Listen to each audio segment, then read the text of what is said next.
OZ is a very well-known music producer who's been in the hip-hop rap industry for several years. If you're a fan of dark trap music that artists like Travis Scott, Drake, and Future make, you've definitely heard one of his beats before. If you're interested in how he creates this dark sound, I'm going to be giving you guys some tips that help me create this OZ-inspired dark sounding beat from scratch.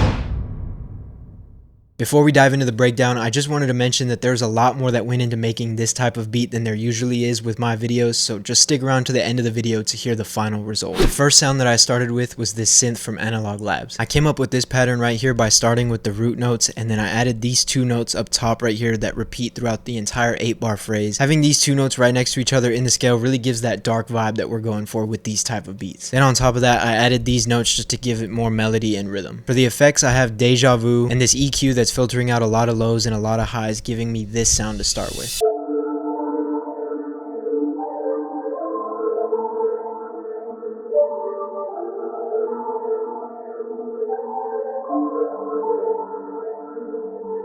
I liked the way that was sounding off rip, but I wanted it to sound a little bit bigger. So what I did was I copied the exact same pattern into a pad sound from Analog Labs and layered it on top.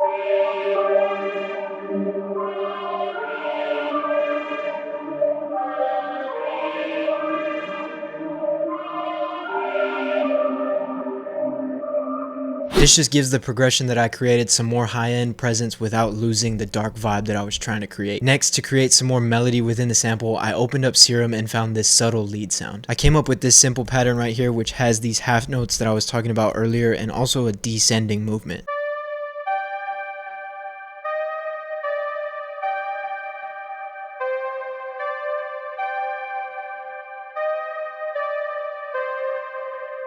The next element that I added to this sample was a vocal that I found in Splice. It was a long sample of just different vocal phrases, so I chopped up the ones that I thought sounded good and placed them where I saw fit in my melody.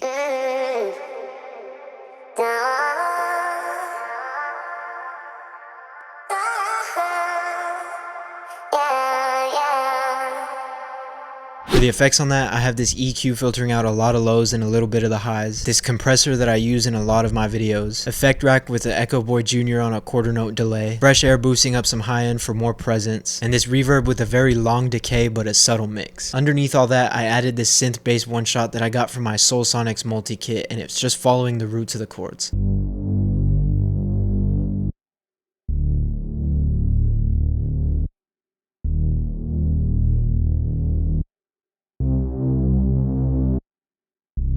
When I was doing my homework on OZ and his production style, I came across a video where he talked about how he would make a melody, throw a vocal sample on it and some quick drums, then sample that into a completely different beat. I thought that was pretty cool and I wanted to try it out in my beat. I had already came up with what I thought was a pretty good melody and I put a vocal sample on it, so the only thing I needed to do was come up with a quick drum pattern, and this is what I came up with.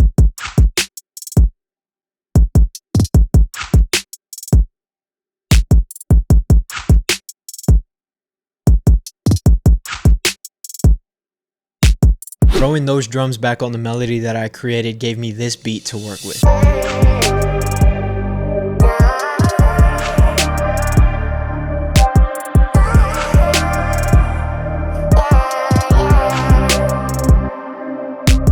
While that does sound cool for what it is, it was still kind of not really sounding as dark as I wanted it to. So what I did was I routed everything to one mixer track and I put on this sound shifter that's pitching everything down by 5 semitones, and then this filter that's cutting off everything that's below 200 Hz and everything above around 3000. These two effects make the world of a difference, and now this is what I have to build off of for the new beat.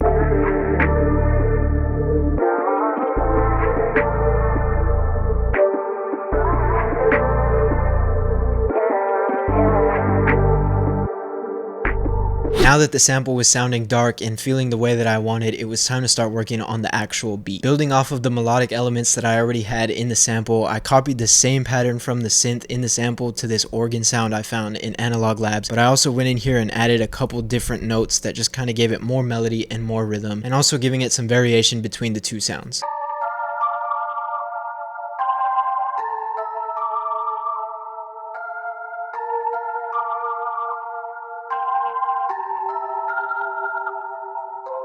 And for the last melodic element in this beat, I came into U80's Polymax synth and grabbed a lead sound. Nothing too crazy going on with this pattern right here, it's just highlighting some notes that I thought sounded good within the sample, and it's helped bringing them a little more forward. Those two sounds on top of the sample I had already created gives me the full dark melody that I needed for these type of beats, and it sounds like this.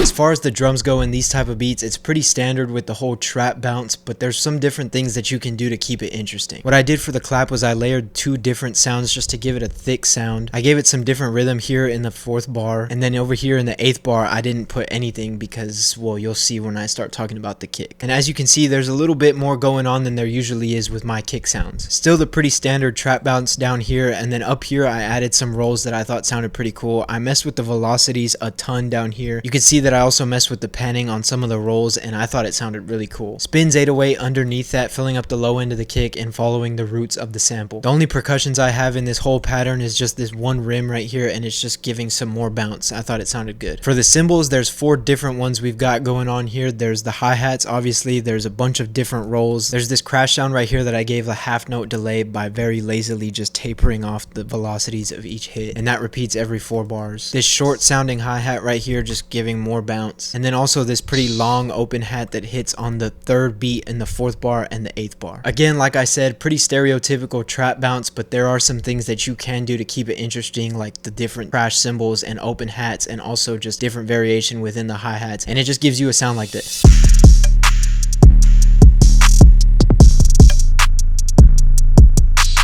Not to get too deep into it, but there was a couple things that I did differently within the different sections of the arrangement that I just wanted to point out real quick. The first thing being in the chorus section right here, in the second half of that, I have the vocals reintroduced in the sample, but I'm pitching it up an octave. I don't know why, it just sounds good, and it also just gives variation. Like I talk about a lot in these videos, just the contrast between different sections is very important. And then another thing was the organ sound. I pitched it down a whole octave in the verse. That way the artist has more room in the high end for their vocals, and it's just not taking away from the performance. The last thing was the 808s between the two different sections. I mean, you can kind of tell just by looking at it right here. These are very legato. They're connected. That's just a fancy word for connected. And these are very just staccato, which is the opposite of legato, but just disconnected. There's a lot of different cuts in these sounds, and it's just giving a different vibe than in the chorus section. I think these subtle differences in the arrangement are super important just to keep the listener engaged and also give room for the artist to do their thing as well. If you made it this far into the video and you learned something, go down in the comment section and let me know. Drop a like on this video and subscribe for more. I appreciate y'all for watching, and here is the full beat.